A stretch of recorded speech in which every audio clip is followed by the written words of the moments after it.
আম্মু, তুমি এখন এখানে বসে আছো? আসো তো, আমার সাথে আসো। নেট থেকে আমি দারুণ একটা রেসিপি নামিয়েছি, তোমার খুবই পছন্দ হবে, দেখবে। আসো। বলেছি না আমাকে ডাকবি না, আমি এখান থেকে উঠবো না। আম্মু, তুমি এখন আপিকে নিয়ে পড়ে আছো। আরে আপি তো চলে আসবে, তুমি অহেতুক টেনশন করছো আপুকে।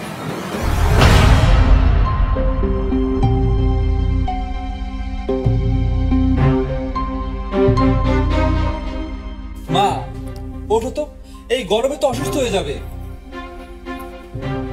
হ্যাঁ চলো ওঠো, অনেক পাগলামি হয়েছে, ওঠো এসো আমার সাথে। একদম জোর করবে না, ফলটা কিন্তু ভালো হবে না বলে দিলাম।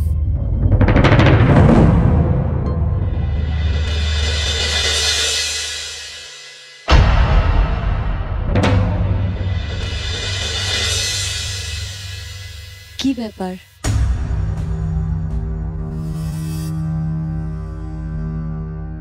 দাঁড়া, আর এক পাও এগোবি না।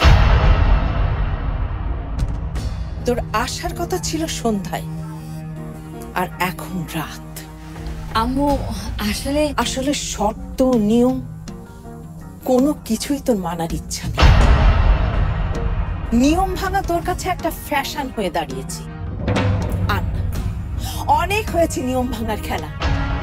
আজ থেকে এই বাড়িতে থাকতে হলে আমার নিয়ম মেনেই থাকতে হবে। যে শাস্তি আমি তোকে দেব সেটা মেনে যদি তুই এই বাড়িতে থাকতে পারিস তাহলে থাকবি, না হলে এই বাড়ি থেকে তুই বেরিয়ে যাবি। আমি মনে করব তাথই বলে কেউ এই বাড়িতে ছিল না। আপি তুমি কি বলছো বুঝতে পারছো? তাতে তো এত আয় আমার সাথে, আয় ভেতরে আয়। না, একদমই না।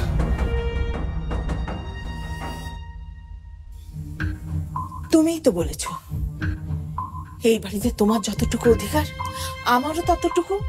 এটাই যদি সত্যি হয় তাহলে তাথয়ের ব্যাপারে আমি যে সিদ্ধান্ত নেব সেটাই শেষ সিদ্ধান্ত। আর সেটা যদি মানতে না পারো এই অবস্থায় এই বাড়ি থেকে আমি বেরিয়ে যাব। আচ্ছা বলো বলো পাপিয়া, তোমার কি সিদ্ধান্ত বলো? আজ থেকে তাথই এই বাড়ির কারোর সাথে কথা বলবে না, আর এই বাড়ির কেউ তাথইয়ের সাথে কথা বলবে না। তার মানে? মানেটা খুব সহজ। তোমার মেয়ে তো একা থাকতে চায়, ও একাই থাকবে। এই বাড়ির সবার মাঝে থেকে ও একা থাকবে, একা। আম্মু, কি বলছো তুমি?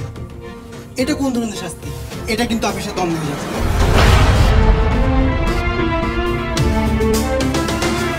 কোনটা ন্যায় আর কোনটা অন্যায় সেটা তোর কাছ থেকে শিখতে হবে আমাকে। আমার সিদ্ধান্ত যদি তুই মেনে নিতে না পারিস তোর আপির সাথে এই বাড়ি থেকে বেরিয়ে যা, আমার একটু কষ্ট হবে না। এটা কিন্তু বাড়াবাড়ি হয়ে যাচ্ছে পাপিয়া।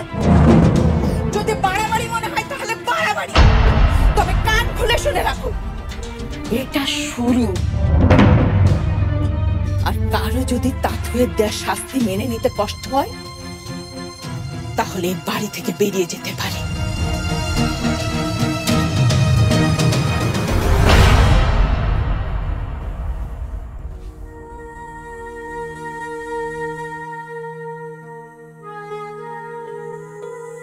তাথই, এই পাগলি, মার কথা তুই মাথায় নিস না।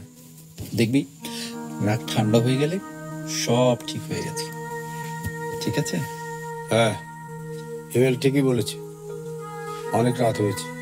যা হাত মুখ ধুয়ে খেয়ে নে।